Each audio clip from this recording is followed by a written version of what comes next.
Tonight was a perfect opportunity to remind everybody in the back and everybody watching that this is still the Kevin Owens show. What's going on YouTube? It's NC, the place to be chilling, Mr. A&D, back to give you guys another Raw review. Yes, another week of Raw, and joining me is not Deion Sanders for prime time. Man, the Triple H era is in effect. Now, honestly, I wanted to say off the bat that I thought tonight's Raw was a solid Raw. I'm not saying it was the best Raw. Like, I want to stop giving disclaimers because even though Triple H is in charge, this is a job that's going to take him at least about a year to get out of. I even said going up to WrestleMania next year, because he has to not only overturn everything Vince has done, but he also has to plant new stuff for him, and that stuff has to still grow. You understand what I'm saying? Mm-hmm. So right now, from here to about the end of the year, he's still trying to get his roster together of who he wants to bring back, who he wants to sign, and get to them storylines. And then you got to factor them into the storylines, drafts, and all that kind of stuff like that, and then move the Vince McMahon ways out the way before you have that. I just wanted to make that of a note because everybody wants to come on and say y'all acting like Raw was the greatest damn show ever, and it wasn't. It sucked. Or you have people that says it was the greatest Raw ever because it's not. People, can you notice the changes? Huh? You know who? Look, these people seem nice on Twitter, but every time after Dynamite, there's this one guy. He tweets after every single episode. So tonight's episode was the best episode of Dynamite. I'm like, all right. After every episode, you say that? Exactly. Like, that shit is annoying. Yeah. And I see it all the time. People talk about how great the show is. I'm just like, it's not. And people talk about how bad the show is. Nothing. I'm like, it's not. It's it's middle of the road. But it's like when I'm watching the show, a couple of things I look for. Number one, is there storytelling? Yes. Is there wrestling? Yes. How bored am I by it? And if it's keeping my attention. And one of the things is when he has those, in a lot of his shows, when he has an ongoing storyline throughout the whole show, it makes it interesting. And once again, also, y'all have to understand, it's still hard to do 3 hours of Raw. It's 3 hours. If it was 2 hours, it would be a lot easier. But it's 3 hours. It's not easy television to write. So you can write the greatest damn Raw show, but in the highest scheme of things, it's still 3 hours. So I just want to make sure I get that out the way first. But we have, man, Triple H look like you call back DEXTER LUMUS. That crazy mofo, like he had called him back, and we was live tonight in Cleveland, so there was no Giant Gargano. But once again, like I said, he's a slow burn guy. I'm pretty sure Johnny can find his way back in. But you don't want to just bring people back in for the sake of nothing, because a lot of people thought it was going to be Sasha and Bayley back tonight too, and there was no Sasha and Bayley. But once again, I have a theory of what I think is going to go with that, because I still think they're still going to come back, to be honest. But we start off Monday Night Raw, and then we get a preview of what's going to happen. United States Championship matches tonight.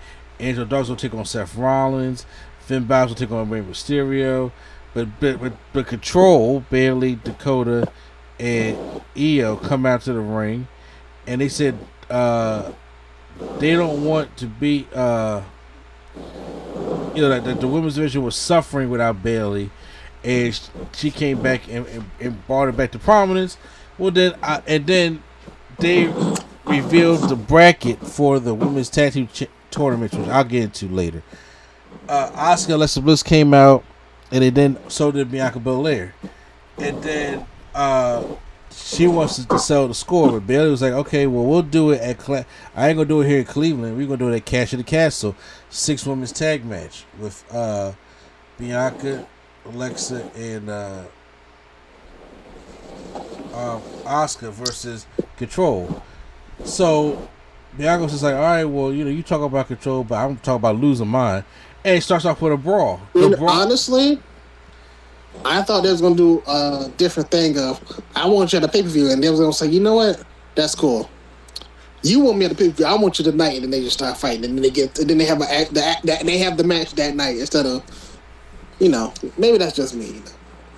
Okay, but I mean, even so, I like seeing the rougher side of Bianca Belair, instead of just swinging her hair down and just smiling.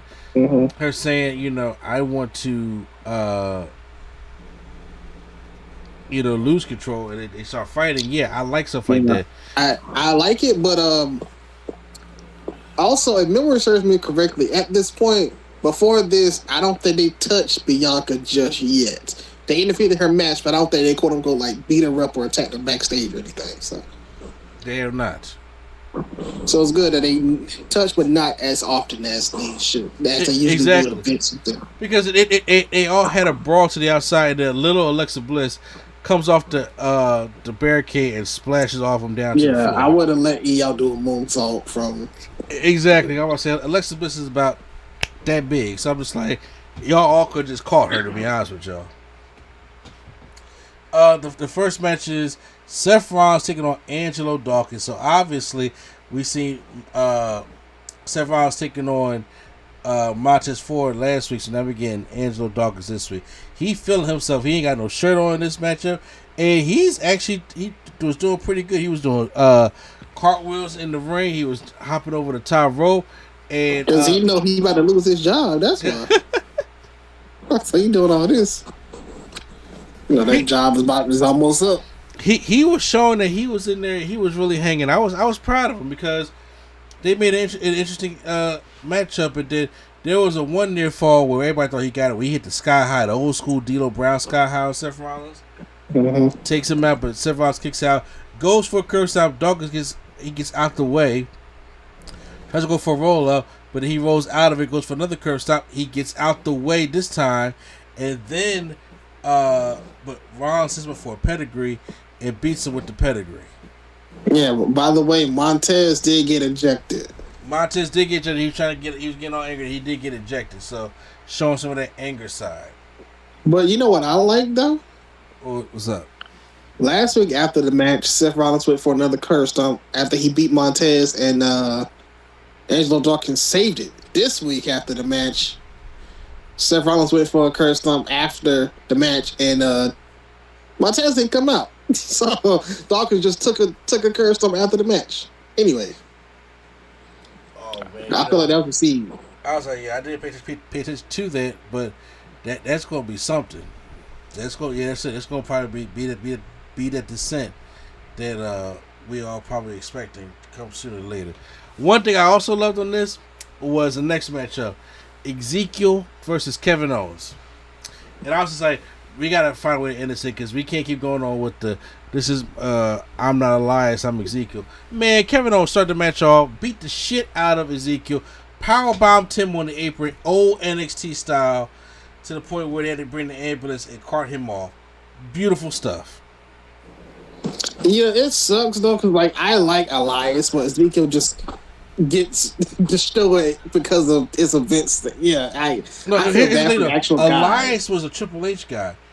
No, but I'm saying Ezekiel is a Vince guy. Yeah. So I feel bad for the guy in general that he has to get destroyed in order for us to like him again. So yeah. Exactly. Kevin Owens powerbomb. This seemed like he was just a jobber that just got off his nerves in catering or something. Okay. Now, the only thing we need is the pop-up powerbomb back, and we're good. Oh yeah, that would been great. But like I said, the powerbomb on April was a good start. So he got shut out, and then we get to Finn Balor making his entrance with Judgment Day.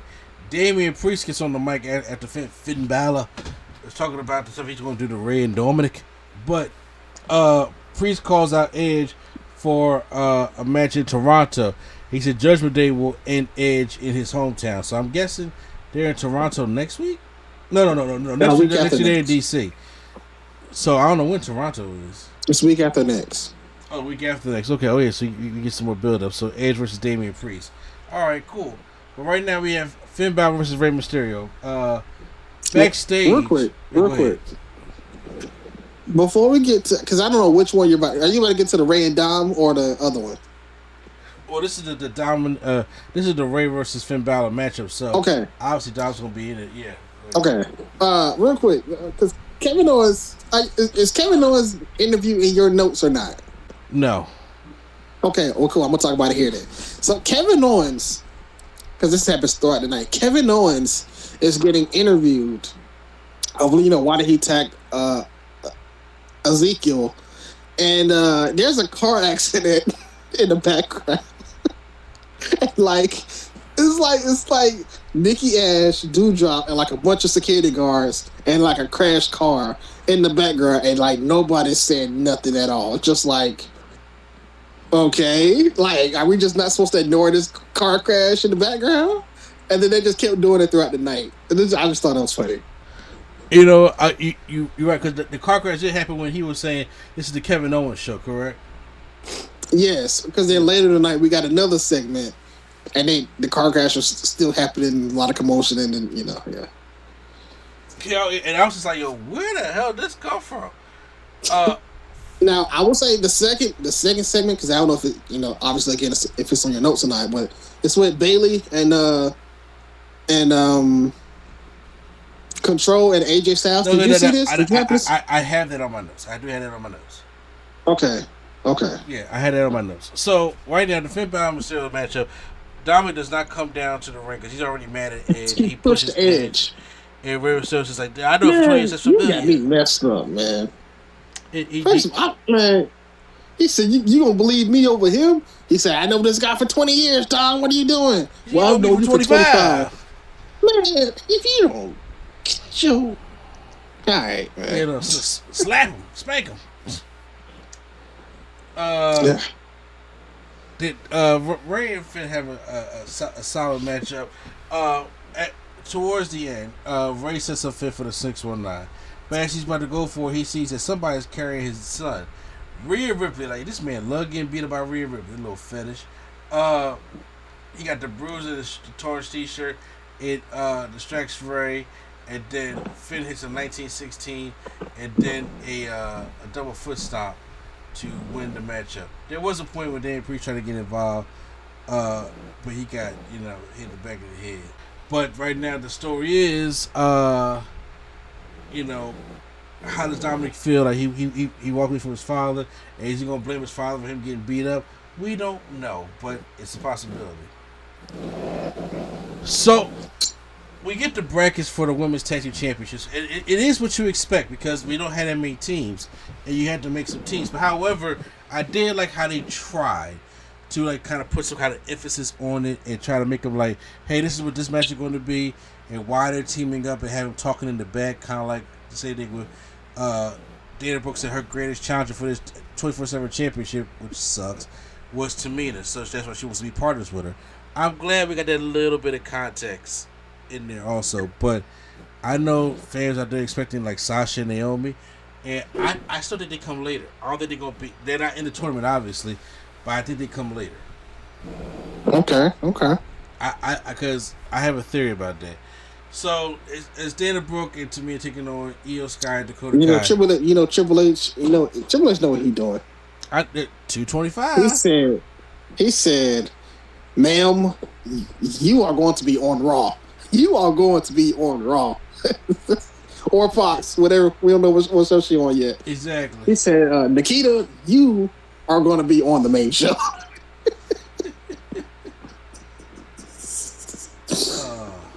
Man. You are going to be featured.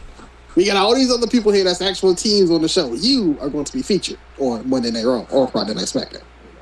Mm-hmm. Yeah. Triple H know what he's doing. Oh, so he knows exactly what he's doing. So, the match, like I said, was kind of forgettable, but they hit a moonsault. Io Shirai hits a moonsault on Tamina, and they win the matchup. So they're advancing into the tournament, obviously, and advancing further. Now it's time for the U.S. Championship. Bobby Lashley taking on Ciampa. First time ever. First of all, I appreciated Ciampa doing the tribute to the Harley race. Had the robe. Low key, I like it, but I was kind of like, dang, just forget Harley race, huh? Yeah, screw you, Harley race. God dang, come on, man. You know, Troy's a fan of Harley race, also. Huh? Yeah, Tremaine's a fan of Harley Race also. I know what I was saying. It's like they kind of leaned in too much to where you're like, dang, he kind of got to win. That's like somebody saying, I have a dead son, and I'm doing this for my son, and he loses. It's like, hey, just forget your son, huh? Oh, damn. But I like the look and everything, and then Ciampa and Lashley go out there and they have a decent, actually a better match than I expected them to do. Because I know Lashley can go, and I also know that Ciampa can go, but they still have two different styles of wrestling. So and Lashley's almost much bigger, so a lot of Ciampa's offense don't necessarily affect Lashley like it does other people. The Miz is at ringside, and then Ciampa tries to go for this move, but the Miz puts the Miz puts Ciampa's foot up on the ropes when Bobby goes for a move to pin Ciampa. I don't know if it was a Dominator or it was a spear. It was a spear that he hit on Ciampa. And then Ciampa takes the turnbuckle, exposes the corner of the ropes, and then he runs Bobby into it. And then he throws him in there twice, and then hits the what was the move? He hit a certain move. It wasn't the one final B, and he hit the or the Randy Orton style DDT also, but there was another move he hit before that. And Bobby kicked out. Like the crowd was like, He just hit a knee. Oh, the knee. That's what it was. The knee. Okay, I was trying to think which move it was. He hit the knee. Bobby kicks out. And I'm like, oh snap! Usually with the turnbuckle post, he falls in that. Bobby kicks out. That's all about making a strong champion. And then also he goes and hits that Randy Orton style DDT. I don't know what Ciampa calls it. Widow's Bell. Widow's Bell, yeah. And then he goes to pin Bobby again, and Bobby kicks out. And like this whole time, Bobby never fell for no distractions. And as Miz was trying to get in the match, AJ Styles came back and was fighting the Miz all over the ring. He was even getting inside the ring and interrupting the matchup. But Bobby never really... He took his eyes off a little bit, but he never really lost focus on what the task was at hand, which I like. And then last year's Ciampa with a flatliner that locks in the Hurt Lock, and then Ciampa is trying to fight out of it, which I was like, oh my God, is Rebel Heart going to play and Giant Gargano helps him out? No. It's just, that's just the way it is. Bobby Lashley wins, and it says that later on it's going to be the AJ Styles taking on the Miz in no disqualification match. So I thought the match was good, and I didn't expect Ciampa to win the U.S. Championship anyway. But Bobby is like your de facto big champion on Raw right now. Yeah, good match, very good match. Okay. A lot of people talk about it. We got the return of Omos, who took on Adrian and Spencer, whatever his name is. It was 2-on-1 handicap match, and Omos just beat both men, splash in the corner. That was it, just to show off him being a monster.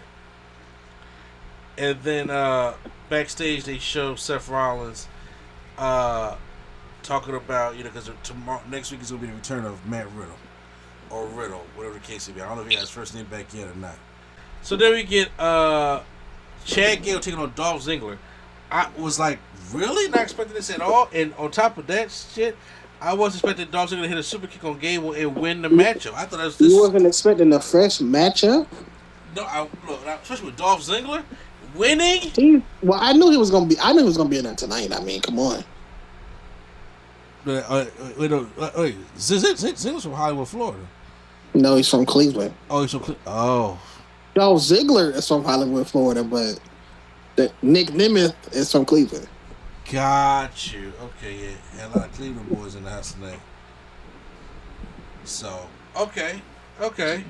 It's like The Miz. Mike Mizanin is from Cleveland, but The Miz is from Hollywood because obviously he was in the real world. So. Gotcha. Okay, now I pick up what you're putting down. Okay, well, yeah, Dolph Ziggler once wins a super kick, and that's what that was. I was like, okay, well, shot. I thought he was going to give it to Gable. I thought he wanted to push Gable like that. Commercial break. Then we're back. It's a no disqualification match between AJ Styles and The Miz. And this, all right, real quick, then, because you say the segment. It's a backstage interview, and it's Bayley and Control Yes. And it's Alexa and Asuka. And it's still the car crash commotion still going on outside. And they did something that I love so much. And it's just something that's, when I say it's so tiny, I'm making a big deal out of it, but it's so tiny. It's like AJ Styles walked past Bayley in Control, and they just like looked at each other. Like I said, it started out as a Bayley segment, where then AJ Styles walked by, and now we're on AJ Styles. Exactly, yeah. I just like that. I just feel like that we just need more of that. Not overdo it, but like they pass by each other. It's a Bayley segment, pass by each other, and now we're on AJ Styles. Bayley walks out the frame. I just like that. I love that too. I can't even get mad at that. That was just like an awesome, because I was like, it also kept you engaged. Like, what the hell is going on? Yeah. Also the car crash. Yeah. We still. Hopefully next week we find out. Maybe it'll be like one of those things where Triple H was when Shawn Michaels figured out who ran him over, and it was Triple H. And they zoomed in, and they got clearer. Like, all right. I thought for the no disqualification aspect, the match was pretty good. Styles pulls out a chair to Kendall stick, but then Billy pulls out a table, sits up on the outside. He got Austin Theory locked down in the ring. He goes for a phenomenal forearm, and then the Miz hits him with a chair. Throws a chair right to his face, and he's on top of the ropes and falls down. He gets his skull crush finale after that, and then we all think it's over. But no, AJ Styles still kicks out. And I was just like, oh my god, I didn't know, you know. Well, I thought that was the end of the matchup, because that's what it usually would have been the end of the matchup. But then we fight some more, but then also Ciampa comes in, and then now he's taking on AJ Styles. No disqualification. But then Ciampa is trying to suplex AJ to the table that AJ set up on the outside. As he's punching him, then all of a sudden AJ knocks Ciampa down through the table. And I'm like, okay, so it's not going to be Gargano, but something about to happen here at the end. Because he hits the Styles Clash on The Miz and wins the match. And it's like 10:55. We have 5 minutes to do something. And then, like I said, he's in there celebrating and everything, and then all of a sudden you see this commotion, and you're like, what the hell's going on? And I had to saw like a fan jump the barricade again. I'm like, but the camera's on it a little bit too long. But then when they pull back the hoodie, it is revealed to be Dexter Lumis. Dexter Lumis done jumped the car. You know, it's wreaking all this havoc. So what the fuck is going on? And that's the beautiful thing. We don't know what the fuck is going on. And I love it. But they were doing this at first with him too, where he was just standing there, and somebody be cutting the promo, and he'd just be like in the background in the far corner or something. Yeah. Looking. So I want to see how this goes. Yeah. So I was like, so that was the. Yeah.